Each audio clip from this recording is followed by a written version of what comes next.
You know what I've noticed? The people who are the most capable, the planners, the perfectionists, the ones who get things done, are also the ones who stay stuck the longest. Not because they aren't brilliant, but because they've been conditioned to overthink, overperform, and underbelieve. Today's episode is for the people who have gotten results, but still don't feel free. The one who's known they're meant for more, but can't quite figure out what's blocking them. Welcome back to Lead from Belief, a 12-part series for high-achieving people ready to stop performing and start leading from the truth of who they are. I'm Dr. Wendi Zimmer, mindset expert, professor, founder of Studio 25, and I've worked with thousands of brilliant, high-achieving people like you who've done everything right and still feel stuck. Let's talk about why. I'm going to tell you a story about Danielle. Danielle was a client of mine, a top-tier consultant. She had all the credentials, Ivy League, published, promoted, but she couldn't make a simple decision about leaving a job that drained her. She kept saying, I just don't want to make the wrong move. But what she was really saying was, I don't know who I am if I'm not proving I'm good enough. Danielle wasn't lacking clarity. She was addicted to certainty. And certainty is the enemy of growth. There are 3 reasons smart people stay stuck.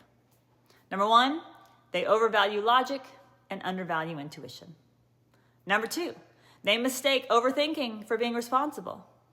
And number 3, they wait for clarity instead of choosing alignment. Smart people get praised for being rational, reliable, and thorough.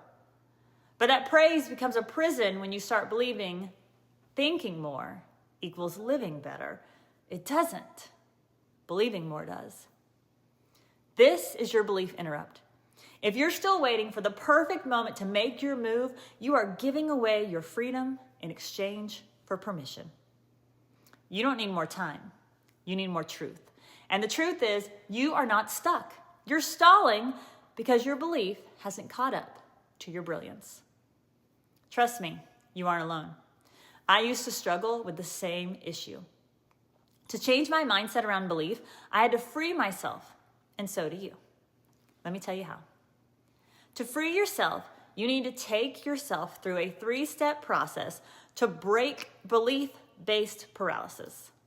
Step 1, permission over perfection. Decide that your next move doesn't need to be perfect, just aligned. Step 2, action before assurance. Take one move before you feel 100% sure that the brain learns to experience. Remember, not planning. And step 3, identity anchoring. Name the identity you're growing into and make decisions like that person.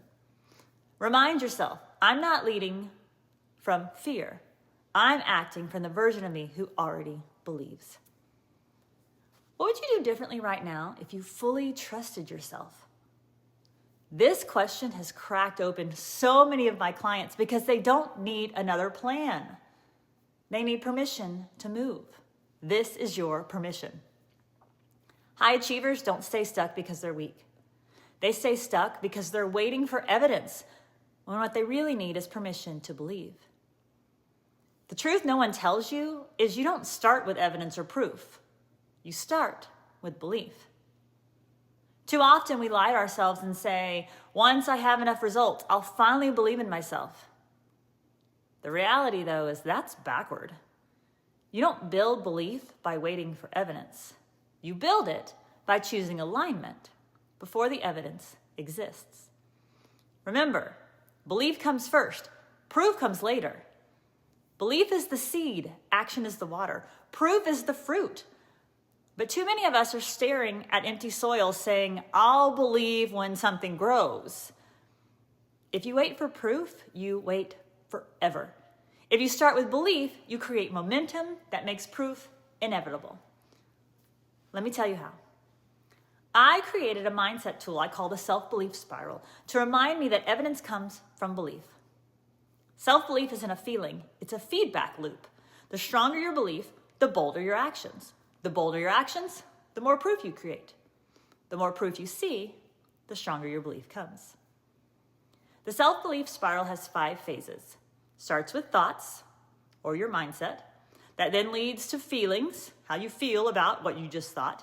That then turns into actions in response to those feelings. And those actions become your identity. And that identity then is your evidence. You begin to operate from belief, not just chase results. And then you repeat, and the spiral strengthens over time.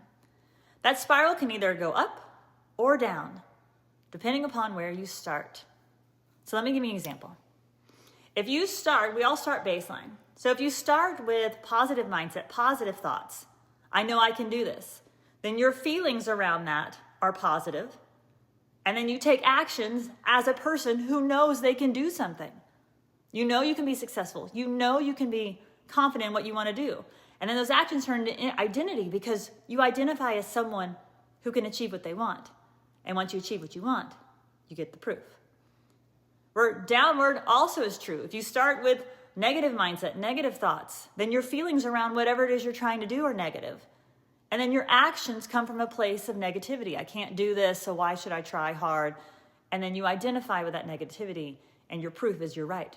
You actually can't do it. Belief is like compound interest. The earlier and more consistently you invest, the more it multiplies. Doubt is like debt.